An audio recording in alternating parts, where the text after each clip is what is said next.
tout le monde et bienvenue dans cette nouvelle vidéo. Donc aujourd'hui on va parler Game Boy Advance. Ah, la Game Boy Advance, quelle machine de dingue. Et donc si aujourd'hui on parle de la GBA, c'est parce qu'un nouveau jeu vient de débarquer dessus. Ce jeu c'est Xenocrisis. Voilà, Xenocrisis. Donc ça c'est la version Super Nintendo. Hop. Quel magnifique jeu, je vous ai fait une vidéo dessus. J'adore ce jeu. Ce jeu est sorti sur beaucoup de machines. Il est d'abord sorti sur Mega Drive. Ensuite, il est sorti sur plein de machines. Il est sorti sur Steam pour avoir une version PC. Il est sorti sur Neo Geo, sur Switch, sur Super Nintendo que j'ai là, sur Game Boy Advance que je vais vous présenter, sur Dreamcast, sur Nintendo 64. Et je crois que c'est tout. Je me demande si j'ai pas oublié une version, mais voilà. Vous allez voir sur le site de Bitmap Bureau. Voilà, c'est disponible sur plein de machines différentes. Donc les versions sont grosso merdo pareilles. Il y a quelques petites différences, par exemple par rapport à la résolution entre une Super Nintendo et la Mega Drive, par rapport à la palette couleur entre une Neo Geo et par exemple une Mega Drive. Je compare toujours à la Mega Drive parce que c'est la première version. Par rapport au contrôle, parce que là il n'y a que 2 boutons. Voilà. Ça, on va voir ça en jeu. Allez, je vais démarrer, je vais vous expliquer.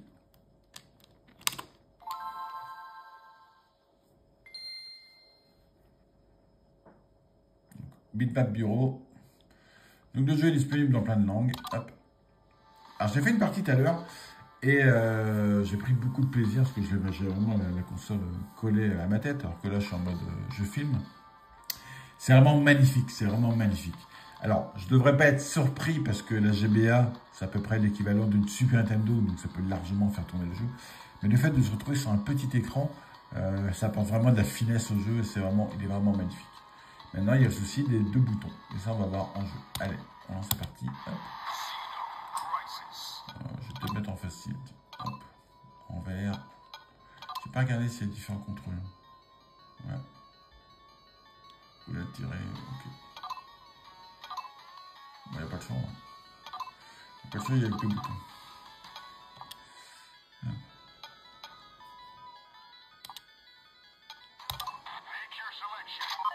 Son personnage, je vais prendre la fille, hop.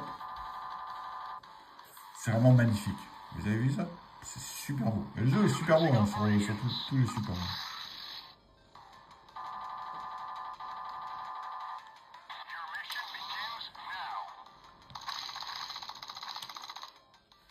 Donc, le jeu, pour ceux qui n'ont pas vu mon vidéo dessus, il faut tuer tous les ennemis de la pièce.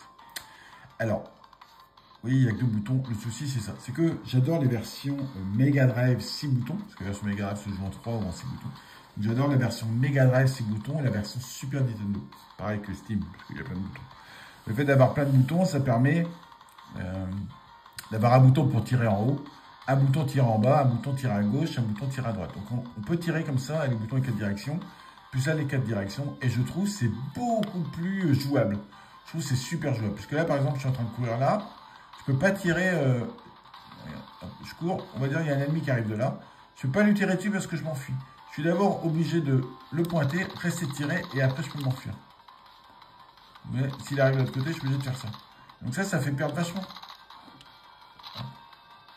Alors que sur les versions plusieurs boutons, je cours et j'appuie par exemple là si c'est à droite, je tire à droite, ça va tirer à droite. Donc je trouve ça beaucoup plus jouable. Et c'est vraiment le reproche que j'ai à faire sur la version Neo Geo, c'est qu'il est magnifique, mais il manque de jouabilité à cause du manque de boutons. Voilà.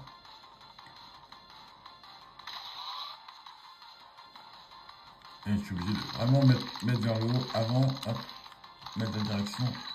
Voilà. Et je trouve de devoir justement mettre dans la direction bloquée, non seulement on perd en rapidité comme ça, mais en plus on gaspille beaucoup plus de munitions. Bon, est-ce qu'on va jusqu'au boss? Bon, vous le connaissez déjà, mais ça va être merde. J'ai vraiment du mal avec ça.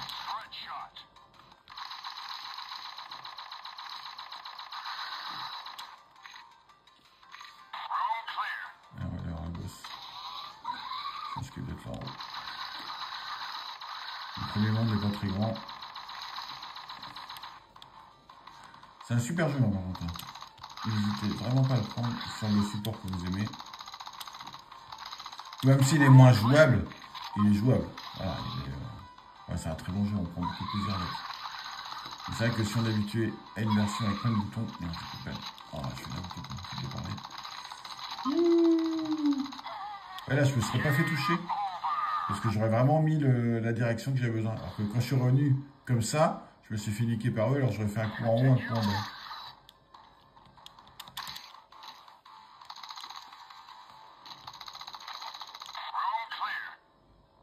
Ah, le boss. Télélélé.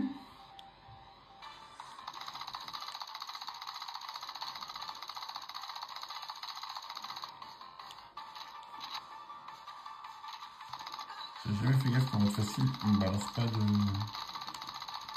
choses que les petits tirs. Ah si, c'est lui, il y a des petits ennemis qui arrivent.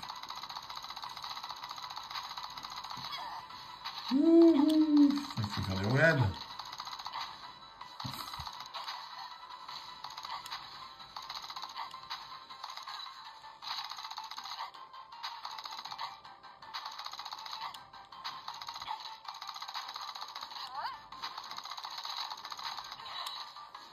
Ah, je me suis fait toucher quand même.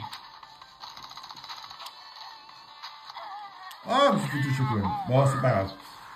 Donc voilà, c'était pour vous présenter la version Game Boy Advance de Xenocrisis. C'est un super jeu. Et franchement, le petit écran, je suis super content du petit écran. Et ça fait vraiment plaisir de le voir comme ça. Voilà, petit manque au niveau de la jouabilité. C'est le souci. Le souci du manque de boutons. En tout cas, c'est un super jeu. Et là, il y a des grenades. Je ne vais pas montrer, mais là, il y a des grenades. C'était compliqué à tenir. Oui, j'aurais pu lancer quelques grenades sur le boss. Allez, c'est tout pour cette vidéo. Bye bye tout le monde.